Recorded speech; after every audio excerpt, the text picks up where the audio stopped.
Okay, ഇനി നമ്മൾ conditional probability എന്താണെന്ന് പറയുന്നത്. കണ്ടീഷണൽ പ്രോബിലിറ്റി എന്ന് പറഞ്ഞാൽ നമ്മൾ ഇത്രയും പഠിച്ചതൊക്കെ ഇവന്റ് എ ഡിഫൈൻ ചെയ്തു, അതിന്റെ പ്രോബിലിറ്റി പി ഓഫ് എ കണ്ടുപിടിച്ചു. ഇവന്റ് ബി ഡിഫൈൻ ചെയ്തു, പി ഓഫ് ബി കണ്ടുപിടിച്ചു.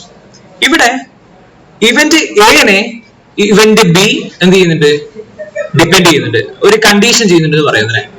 അതായത് നമുക്ക് എ ഗിവൺ, അതിനാണ് എ ഗിവൺ ബി എന്ന് പറയാം. P of A given B എന്ന് പറഞ്ഞാൽ ഉദ്ദേശിക്കുന്നത് ഇതാണ്, ബി എന്ന ഇവന്റ് ഓൾറെഡി ഹാപ്പൻ ചെയ്തു, അതുകൊണ്ട് തന്നെ അത് എനെ എന്ത് ചെയ്യുന്നുണ്ട്, ഡിപ്പെൻഡ് ചെയ്യുന്നുണ്ട്. അപ്പൊ അതിനെ നമുക്ക് എന്ത് എഴുതാം, P of A given B. അതിന്റെ അർത്ഥം എ എന്ന് പറയുന്ന ഇവന്റിന്റെ പ്രോബിലിറ്റി കണ്ടുപിടിക്കാനായിട്ട് അവിടെ ബിയും കൂടി നമുക്ക് എന്ത് ചെയ്യുന്നുണ്ട്, ഇൻഫ്ലുവൻസ് ചെയ്യുന്നുണ്ട്. അപ്പൊ P of A given B എന്ന് പറഞ്ഞാൽ അവിടെ ബി ഓൾറെഡി ഹാപ്പൻ ചെയ്തു, അങ്ങനെയെങ്കിൽ എയുടെ പ്രോബിലിറ്റി, അതാണ് അതിന്റെ meaning. P of A given B എന്ന് പറഞ്ഞാല് അവിടെ ഗിവണിനെ വായിക്കുക, ഡിവൈഡഡ് ബൈ വായിക്കാൻ പാടില്ല. എ ഗിവൺ ബി ആണ്, എ ഡിവൈഡഡ് ബൈ ബി അല്ല. അപ്പം probability of N event A given that N event B of the same sample space as happened എന്ന് പറയുന്നതിനെയാണ് കണ്ടീഷണൽ പ്രോബിലിറ്റി എന്ന് പറയുന്നത്. ഒരു കണ്ടീഷൻ കൊടുക്കുവാണ്, നമുക്കൊരു എക്സാമ്പിൾ നോക്കാം. ഇവിടെ ഒരു അൺബയാസ്ഡ് ഡൈ ത്രോ ചെയ്തു, അവിടെ എന്തായിരിക്കും വരിക, 1 2 3 4 5 6 അല്ലെ സാമ്പിൾ സ്പേസ്. അതിനുള്ള ഒരു ഇവന്റ് ഡിഫൈൻ ചെയ്തിരിക്കുന്നത് എ = 1 3 ബി എന്ന് പറയുന്നത് 1 3 5 ആണ്. അങ്ങനെയാണ് നമുക്ക് P of A given B കണ്ടുപിടിക്കാം. Is the probability of the outcomes 1 or 3 under information that the experiment has resulted in an odd number. അപ്പൊ നമുക്ക് P of A given B എന്ന് പറഞ്ഞാൽ ഞാൻ പറഞ്ഞു ബി ഓൾറെഡി ഹാപ്പൻ ചെയ്തതാണ്. B already happen ചെയ്തതാണ് എന്താണ്, 1 3 5 ആണ് ബി എന്ന് പറയുന്നത്. അപ്പൊ ഈ 1 3 5 ബേസ് ചെയ്തുകൊണ്ടാണ് നമ്മൾ എന്ത് ചെയ്യേണ്ടത്, എയുടെ പ്രോബിലിറ്റി കണ്ടുപിടിക്കേണ്ടത്. അതുകൊണ്ടാണ് P of A given B എന്ന് പറഞ്ഞാൽ. അപ്പൊ P of A given B എന്ന് പറഞ്ഞാൽ ഈ 1 3 5 നിന്നാണ് നമ്മൾ എന്ത് ചെയ്യുന്നത്, എയുടെ പ്രോബിലിറ്റി കണ്ടുപിടിക്കുന്നെങ്കിൽ. എ എന്ന് പറഞ്ഞാൽ രണ്ടെണ്ണാണുള്ളത് അല്ലെ, 1 ഉം 3 ഉം. ഔട്ട് ഓഫ് ഏതില്, ബി ഓൾറെഡി ഹാപ്പൻ ചെയ്തു, അപ്പം ബി ഇൻഫ്ലുവൻസ് ചെയ്യുന്നുണ്ടെന്ന് പറയാം. അപ്പൊ P of A given B എന്ന് പറഞ്ഞാൽ നമ്മൾ എവിടുന്ന ശരിക്കും എടുക്കുന്നത്, ബിയിൽ നിന്നാണ് നമ്മൾ എ എടുക്കുന്നത്. അതിന്റെ അർത്ഥം 2 by അവിടെ 1 3 എന്ന് പറയുമ്പോൾ 2 വന്നു, 2 by ടോട്ടൽ എത്രയാണ്, 1 3 5 അല്ലെ, 3. അപ്പൊ 2 by 3 ആണ് P of A given B എന്ന് പറയുന്നത് അല്ലെ. പക്ഷെ നമ്മൾ പി ഓഫ് എ മാത്രം കണ്ടുപിടിക്കുവാണെങ്കിലോ, എന്റെ സാമ്പിൾ സ്പേസ് എടുക്കും. എന്റെ സാമ്പിൾ സ്പേസിന്റെ എത്രയാണ്, 6 എണ്ണം ഉണ്ട്. അതില് പി ഓഫ് എ എന്ന് പറഞ്ഞാൽ വരിക 2 എണ്ണല്ലേ, അപ്പൊ 2 by 6 വരും, 2 by 6 വരും. ഇനി പി ഓഫ് ബി മാത്രമാണെങ്കിലോ 3 എണ്ണം ഉണ്ട് അല്ലെ, 1 3 5 ഔട്ട് ഓഫ് എത്ര, 6 എണ്ണത്തില്, അപ്പം 3 by 6 എഴുതും. പി ഓഫ് എയും പി ഓഫ് ബി മാത്രമാണ് കുഴപ്പമില്ല. പക്ഷെ ഇവിടെ P of A given B ആണ്, അതിന്റെ അർത്ഥം ബി എന്നത് എയെ ഇൻഫ്ലുവൻസ് ചെയ്യുന്നുണ്ട്. അതിന്റെ അർത്ഥം ബിയിൽ നിന്നാണ് നമ്മൾ 1 3 5 ആണ് ബി എന്നെങ്കിൽ അതിനെ ബേസ് ചെയ്തുകൊണ്ടാണ് നമ്മൾ എ എന്ന് പറയുന്നത്. പി ഓഫ് എ അവിടെ P of A given B കണ്ടുപിടിക്കുന്നത്. അതിന്റെ അർത്ഥം 2 by 3 എന്ന് പറയാം. ഇപ്പൊ 2 by 3 ആണ് P of A given B എന്ന് പറഞ്ഞാൽ. P of A given B = 2 by 3 എന്ന് കിട്ടും. കാരണം നമ്മളെ ബിനെ ബേസ് ചെയ്തുകൊണ്ടാണ് എ എടുക്കുന്നത്, അതുകൊണ്ട് തന്നെ P of A given B വരും. അപ്പം ബി എന്ന് പറയുന്നത് 3 എണ്ണമാണ്, അതിലാണ് എ എത്ര എണ്ണം ഉള്ളത്, 2 എണ്ണം ഉള്ളത്. അപ്പൊ 2 by 3 വരും. 2 by 6 വരില്ല, 2 by 3 വരുള്ളൂ. ഇതൊരു ഇക്വേഷൻ. നമുക്ക് ഇക്വേഷൻ വഴി ഇതേ ആൻസർ കിട്ടുമെന്ന് നോക്കാം. ആ ഇക്വേഷൻ ഇതാണ്, P of A given B = P of A intersection B divide by P of B. നോക്കാം നമുക്ക് P of A intersection B എന്തായിരിക്കും. P of A intersection B കണ്ടുപിടിച്ച്, പി ഓഫ് എ ഇന്റർസെക്ഷൻ എന്ന് പറഞ്ഞാൽ എയിലും ബിയും കോമൺ ആണ്. എന്നാൽ ആകെ എത്ര ഉണ്ട് സാമ്പിൾ സ്പേസ്, 1 2 3 4 5 6. അത് രണ്ടിലും കോമൺ ആയിട്ട് വരുന്ന ഏതൊക്കെ വരും നോക്കി നിങ്ങൾ. ഇവിടെ 1 3 1 3 5 ഏതെല്ലാം കോമൺ, 1 ഉം 3 അല്ലേ. അപ്പൊ 2 ഉണ്ട്. അപ്പൊ 2 by മൊത്തത്തിൽ 6 ആണ്. അപ്പൊ 2 by 6 ആണ് P of A intersection B അല്ലെ. അപ്പൊ 2 by 6 divided by P of B എത്രയാ, അത് നമ്മൾ കണ്ടുപിടിച്ചിട്ടുണ്ട്, എത്രയാ, 3 by 6. അപ്പൊ ഇവിടെ എന്ത് വരും, ഇവിടെ വരുന്നത് 2 by 6 ഡിവൈഡഡ് ബൈ 3 by 6. അപ്പൊ ഏതെല്ലാം കട്ടാവും, 6 ഉം 6 ഉം കട്ടായി, അവസാനം കിട്ടി 2 by 3 കിട്ടി. അങ്ങനെയാണ് P of A given B 2 by 3 എന്ന് ആൻസർ കിട്ടുന്നത്. മനസ്സിലായല്ലോ. P of A intersection B എന്ന് പറഞ്ഞാൽ എത്രയാണ്, 2 by 6 ഉം പി ഓഫ് ബി എന്ന് പറഞ്ഞാൽ 3 by 6 ആണ്. ഈ രണ്ടും ഡിവൈഡ് ചെയ്യുമ്പോൾ 6 ഉം 6 ഉം പോയി, അവസാനം നമുക്ക് 2 by 3 കിട്ടും. അപ്പൊ P of A given B എന്താ, 2 by 3 ആണ്, പ്രൊവൈഡഡ് പി ഓഫ് ബി എന്തല്ല, 0 അല്ല. ഇതുപോലെ P of B given A കണ്ടുപിടിക്കാം. എങ്ങനെ കണ്ടുപിടിക്കാം, നേരെ തിരിച്ചിട്ടാൽ മതി. P of A intersection B, P of B intersection എന്ന് പറയാനോ ഈക്വൽ ആണ്. അപ്പൊ P of A intersection B divided by അടിയിൽ എ ആണല്ലോ, അപ്പം ഇവിടെ അടിയിൽ എ വരും. പി ഓഫ് എ ഇവിടെ അടിയിൽ ബി ആണ്, അപ്പൊ ഇവിടെ അടിയിൽ ബി വരും, പി ഓഫ് ബി വരും. ആ രീതിയിൽ ഓർമ്മിക്കാം. അപ്പം ഞാൻ പറഞ്ഞു ഇപ്പൊ P of A given B എന്ന് പറയുന്നത് എന്ത് കിട്ടി, എത്ര കിട്ടി, 2 by 3 എന്ന് കിട്ടി. അങ്ങനെ കിട്ടിയത് മനസ്സിലായെന്ന് വിചാരിക്കുന്നു. ഇനി ഇതിന് നമുക്ക് വേണമെങ്കിൽ നോക്കിക്കേ, ഒന്നാമത്തെ ഇക്വേഷൻ നിന്ന് P of A intersection B എന്താണ്, പി ഓഫ് ബി ഇപ്പുറം കൊണ്ടേ കൂടെ. അപ്പൊ എന്താവും, P of A intersection B = P of ഇതിനെ ഇപ്പുറം കൊണ്ടുപോയൊക്കെ, P of A intersection B എന്താവും, പി ഓഫ് എ ഇപ്പുറം കൊണ്ടുപോയാൽ P of A into P of B given എന്ന് കിട്ടും അല്ലെ. പി ഓഫ് എ എന്തല്ല, 0 അല്ല. അത് ഉറപ്പാണ്, കാരണം ഡിനോമിനേറ്റർ സീറോ ആവാൻ പാടില്ല. അതുകൊണ്ട് അതും കൂടി കണ്ടീഷൻ, നമ്മളൊരു കണ്ടീഷൻ പറയണം, പി ഓഫ് എന്തല്ല, സീറോ അല്ല. അതുപോലെ തന്നെ അടുത്ത P of A intersection B എടുത്തു കഴിഞ്ഞാൽ ഇതും റൈറ്റ് സൈഡിലേക്ക് പോകും അല്ലെ. അപ്പൊ P of A given B by P of B prove into P of B ആവും. P of A given B into P of B എന്ന് കിട്ടും അല്ലെ. P of A given B into P of B ആണ് P of A intersection B. അപ്പൊ P of A intersection ബിനെ ഇങ്ങനെ രണ്ട് തരത്തിൽ എഴുതാൻ പറ്റും. ഇതിനെയാണ് മൾട്ടിപ്ലിക്കേഷൻ തിയറം എന്ന് പറയുന്നത്. രണ്ട് ഇവന്റ്സിന്റെ മൾട്ടിപ്ലിക്കേഷൻ തിയറം എന്നതാണ് ഇത്. P of A intersection B എന്താണ്? P of A into P of B given എന്ന് എഴുതാം. അതുപോലെ പി ഓഫ് എ ഇന്റർസെക്ഷൻ ബിനെ P of B into P of A given B എന്ന് എഴുതാം. ശ്രദ്ധിക്കേണ്ടത് ഇവിടെ ഓർമ്മകൾ എടുപ്പാണ്. ഇവിടെ എ ആണ്, അപ്പൊ അടിയിൽ എ ആയിരിക്കും. ഇവിടെ ബി ആണ്, അപ്പൊ ഇവിടെയും അടിയിൽ ബി ആയിരിക്കും. ഓക്കെ, രണ്ടാണെങ്കിലും P of A intersection B ഈ രീതിയിലാണ് വരിക, ഓർത്ത് വെക്കുക. അപ്പൊ ഇതിനെയാണ് multiplication theorem for two events എന്ന് പറയുന്നത്. ഓക്കെ, നിങ്ങൾ നോക്കിക്കേ ഇവിടെ. ഓക്കെ, അതിനുശേഷം ഇതിപ്പോ രണ്ടെണ്ണത്തിന്റെ കേസ് അല്ലേ, അതിന് മൂന്നെണ്ണത്തിന്റെ കേസ് നമ്മൾ നോക്കാലോ. മൂന്നെണ്ണത്തിന്റെ കേസ് എങ്ങനെ വരിക? നമുക്ക് എന്താ കണ്ടുപിടിക്കേണ്ടത്? ഇത് പ്രൂവ് ചെയ്യണം. മൂന്നെണ്ണത്തിന്റെ കേസിൽ എങ്ങനെയായിരിക്കും ഈ രീതിയിൽ കണ്ടീഷണൽ പ്രോബബിലിറ്റി ഉപയോഗിച്ചിട്ട് എഴുതാൻ നമുക്ക് നോക്കാം. അതായത് P of A intersection B intersection C എന്ന് പറഞ്ഞാല് വിച്ച് ഇസ് ഈക്വൽ ടു ഇതാണെന്ന് പ്രൂവ് ചെയ്യണം. P of A into P of B given A into P of C given A intersection B ആണെന്ന് തെളിയിക്കണം.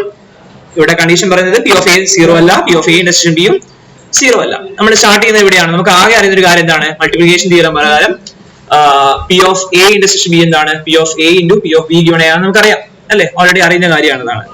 നമ്മുടെ ഒന്നാമത്തെയാണ് ഉപയോഗിച്ചത് കേട്ടോ, P of A into P of B given A എന്നുള്ളത് നമുക്കറിയാം. അങ്ങനെയെങ്കിൽ നമ്മൾ കണ്ടുപിടിക്കേണ്ട എന്താ? P of A intersection B intersection C ആണ്. ഇവിടെ എ ഇന്റർസെക്ഷൻ ബിനെ, ആദ്യത്തെ ടേമില്ലേ എ ഇന്റർസെക്ഷൻ ബി, അതിനെ നമ്മൾ എ ആയിട്ട് എടുക്കുക, സിനെ നമ്മൾ ബി ആയിട്ടും ട്രീറ്റ് ചെയ്യാം. എ ഇന്റർസെക്ഷൻ ബിയെ എയും സി ഇന്റർസെക്ഷനെ സിനെ നമ്മൾ ബി ആയിട്ട് എടുത്തു കഴിഞ്ഞാൽ എന്താ വരിക? പി ഓഫ് എന്റെ സ്ഥാനത്ത് എന്താ കൊടുക്കേണ്ടത്? A intersection B. അപ്പൊ P of A intersection B into P of ബിന്റെ സ്ഥാനത്ത് എന്താണ് അടുത്തത്? സി ആണ് അല്ലെ. അപ്പൊ പി ഓഫ് സി ഗിവൺ, ഇവിടെ സി ആണ്, സി ഗിവൺ എ എന്താണ്? എ ഇന്റർസെക്ഷൻ ബി ആണ്. അപ്പൊ P of C given A intersection B വരും, കോമ എ ഇന്റർസെക്ഷൻ ബി എന്തല്ല, സീറോ അല്ല. Here we can substitute A intersection B. P of A intersection B നമ്മൾ already കണ്ടുപിടിച്ചു കഴിഞ്ഞാൽ അവിടെ സബ്സ്റ്റിറ്റ്യൂട്ട് ചെയ്യാം. എന്താ? P of A P of B ഗുണ എ മൾട്ടിപ്ലിക്കേഷൻ തിയറം പ്രകാരം P of A intersection B intersection C എന്നും കൂടി മാറ്റി എഴുതാം. വിച്ച് ഇസ് ഈക്വൽ ടു എന്താണ്? ഈ ഒരു ടേമിന്റെ സ്ഥാനത്ത് എഴുതുക, ഇത് നമ്മൾ കണ്ടുപിടിച്ച് എഴുതുക. അതായത് P of A P of B ഗുണ എഴുതുക ഇൻറ്റു അടുത്ത ലാസ്റ്റ് ടേം എന്താ? പി ഓഫ് സി ഗിവൺ, ഇവിടെ സി ആണ് ബി അല്ല, P of C given A intersection B. ഇവിടെ പി ഓഫ് എ സീറോക്ക് ഈക്വൽ അല്ല, അതുപോലെ തന്നെ P of A intersection B സീറോക്ക് ഈക്വൽ അല്ല പറയാം. അടുത്ത പ്രോബ്ലം 1ലേക്ക് പോകാം. പ്രോബ്ലം 1 എന്താണ്? പ്രോബ്ലം 1 നമ്മൾ പ്രോബബിലിറ്റി സ്പേസ് ഡിഫൈൻ ചെയ്യാണ്, എസ് ബി പി എന്ന് പറഞ്ഞിട്ട് അല്ലെ. എസ് എന്ന് പറയുന്ന സാമ്പിൾ സ്പേസ്, പി എന്ന് പറഞ്ഞാൽ ബോറൽ ഫീൽഡ്, പി എന്ന് പറഞ്ഞാൽ എന്താണ്? Probability measure. ഇങ്ങനെ നമ്മളൊരു ട്രിപ്ലെറ്റ് എന്നൊക്കെ പറഞ്ഞിട്ട് അല്ലെ പ്രോബബിലിറ്റി സ്പേസ് ഡിഫൈൻ ചെയ്താണ്. ഇവിടെ ഒരു എ എന്ന് പറഞ്ഞൊരു ഇവന്റ് ഉണ്ട്, P of A greater than 0 ആണ്. ക്വസ്റ്റ്യൻ ഇതാണ്, പ്രൂവ് ദാറ്റ്. അടുത്ത ക്വസ്റ്റ്യൻ ആണ് പ്രോബ്ലം 1. പ്രൂവ് ദാറ്റ് ക്വസ്റ്റ്യൻ ഇതാണ്, S B Q where Q of T, Q എന്താണ് ഡിഫൈൻ ചെയ്തിട്ടുണ്ട് അവിടെ പ്രോബബിലിറ്റി മെഷർ എന്ന് പറഞ്ഞാൽ ക്യൂ എന്താ അവിടെ ഒരു കണ്ടീഷൻ കൊടുക്കുന്നത് അല്ലെ, കണ്ടീഷൻ പ്രോബബിലിറ്റി കൊടുത്തിരിക്കുന്നത്. നോക്കിയാൽ Q of D equal to P of D given A ആണ് അല്ലെ. ക്യൂ ഓഫ് ടി എന്നത് P of D given A ആണ്. അങ്ങനെയാണെങ്കിൽ നമ്മൾ ചുമ്മാ ഡിക്ക് പകരം ഇ എടുക്കുമെന്ന് വെച്ചോ, ഏതോ ഒരു ഇവന്റ് ഇ. അപ്പൊ ക്യൂ ഓഫ് ഇ എന്തായിരിക്കും? Which is equal to P of E given A ആയിരിക്കും. നമുക്ക് നോക്കാം. For all D belongs to B also probability measure. നമുക്ക് ഓൾറെഡി അറിയുന്ന കാര്യങ്ങൾ ആദ്യമേ എഴുതി വെക്കാം. നമുക്ക് എന്താ തെളിയിക്കേണ്ടത്? ഇതൊരു പ്രോബബിലിറ്റി മെഷർ ആണെന്ന് തെളിയിക്കേണ്ടത്. പ്രോബബിലിറ്റി മെഷർ ആണെന്ന് തെളിയിക്കണമെങ്കിൽ എന്ത് ചെയ്താൽ മതി? 3 ആക്സിയംസ് സാറ്റിസ്ഫൈ ചെയ്യുന്ന നോക്കിയാൽ പോരെ. 3 ആക്സിയംസ് ഓർമ്മയുണ്ടല്ലോ, എന്തൊക്കെയായിരുന്നു? ഫസ്റ്റ് ആക്സിയം എന്താണ്? P of E. നമ്മൾ ഏതൊരു ഇവന്റ് എടുത്തു, അതിന്റെ probability greater than equal to 0 നമുക്കറിയാം. പിന്നെ ക്യൂ ഓഫ് എസ് 1 ആണെന്ന് അറിയാം.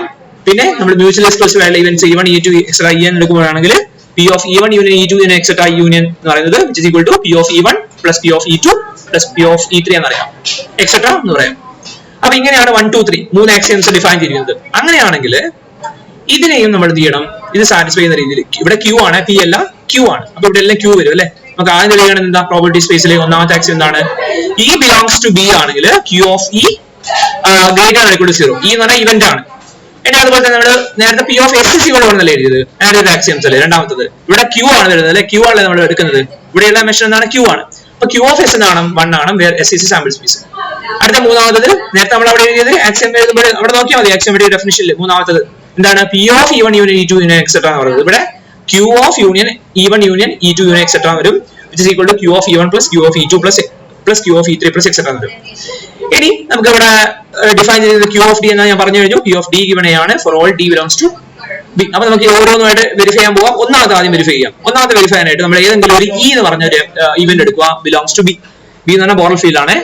ഇതിന് Q of E എന്തായിരിക്കും? Q of D എന്നുള്ളത് P of D given A. അങ്ങനെയാണ് Q of E എന്താ? P of E given A അല്ലേ? നമ്മൾ പിന്നെ പഠിച്ചിട്ടുണ്ട് കണ്ടീഷൻ പ്രോബബിലിറ്റി പ്രകാരം P of E given A എന്താണ്? P of E intersection A divide by P of A അല്ലേ? അല്ലേ? ഓക്കെ, അങ്ങനെയാണ്. അങ്ങനെയെങ്കിൽ നമുക്കറിയാം SBP എന്ന് പറയുന്നത് എന്താണ്? പ്രോബബിലിറ്റി സ്പേസ് ആണ്. പ്രോബബിലിറ്റി സ്പേസ് ആണെന്ന് പറയുന്നുണ്ട്. അപ്പം സ്വാഭാവികമായിട്ടും ഇത് പിന്റെ ലെവലുള്ളത് അല്ലെ, ക്യൂവിന്റെ ലെവലല്ല, പിന്റെ ലെവലാണ്. അപ്പൊ പ്രോബബിലിറ്റിന്റെ ലെവൽ ആയതുകൊണ്ട് പ്രോബബിലിറ്റി സ്പേസിലുള്ള ആക്സിയംസും സാറ്റിസ്ഫൈ ആണല്ലോ. സ്വാഭാവികമായിട്ടും ഇതെന്തായിരിക്കും? സീറോനേക്കാൾ വലുതായിരിക്കും. ഈ P of A എന്ന് പറയുന്നതും സീറോനേക്കാൾ വലുതായിരിക്കും. P of E intersection A എന്ന് പറയുന്നതും സീറോനേക്കാൾ വലുതാണ്. P of A എന്ന് പറയുന്നതും സീറോനേക്കാൾ വലുതാണ്. അപ്പൊ രണ്ടും സീറോനേക്കാൾ വലുതെന്ന് പറഞ്ഞാൽ ഈ ഡിവൈഡ് ചെയ്താലും സീറോനേക്കാൾ വലുതാണ്ടേ ആവണം. അപ്പൊ Q of E എന്ത് കിട്ടും? Greater than equal 0. അപ്പൊ ഒന്നാമത്തെ ആക്സിയം നമ്മൾ പ്രൂവ് ചെയ്ത് എഴുതും. ഇനി രണ്ടാമത്തെ ആക്സിയം നമ്മൾ പ്രൂവ് ചെയ്യാനായിട്ട് നമുക്ക് എന്തായിരുന്നു? അവിടെ P of S is equal to 1 ആണ്. P of S equal to 1. ഇവിടെ എന്ത് വരും? S എന്ന് പറഞ്ഞ സാമ്പിൾ സ്പേസ് ആണ്. P of S is equal to 1 എന്നല്ല പ്രൂവ് ചെയ്യേണ്ടത്, Q of S ആണ് 1 എന്ന് പ്രൂവ് ചെയ്യേണ്ടത്. അപ്പൊ നമ്മൾ Q of S സ്റ്റാർട്ട് ചെയ്തു.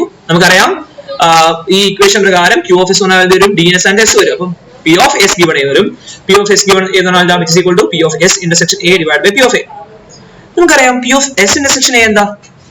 എസിലും എയിലും കോമൺ ആയിട്ടുള്ളതല്ലേ? എസ് എന്ന് പറഞ്ഞാൽ വലിയ സാമ്പിൾ സ്പേസ് ആണ്, അതിനകത്തുള്ള ഇവന്റ് ആണ് എ. രണ്ടിലും കോമൺ ആയെന്ന് പറയുന്നത് ഏതേ ഭാഗം ഉണ്ടാവുള്ളൂ? എ മാത്രമല്ലേ ഉണ്ടാവുള്ളൂ അല്ലെ?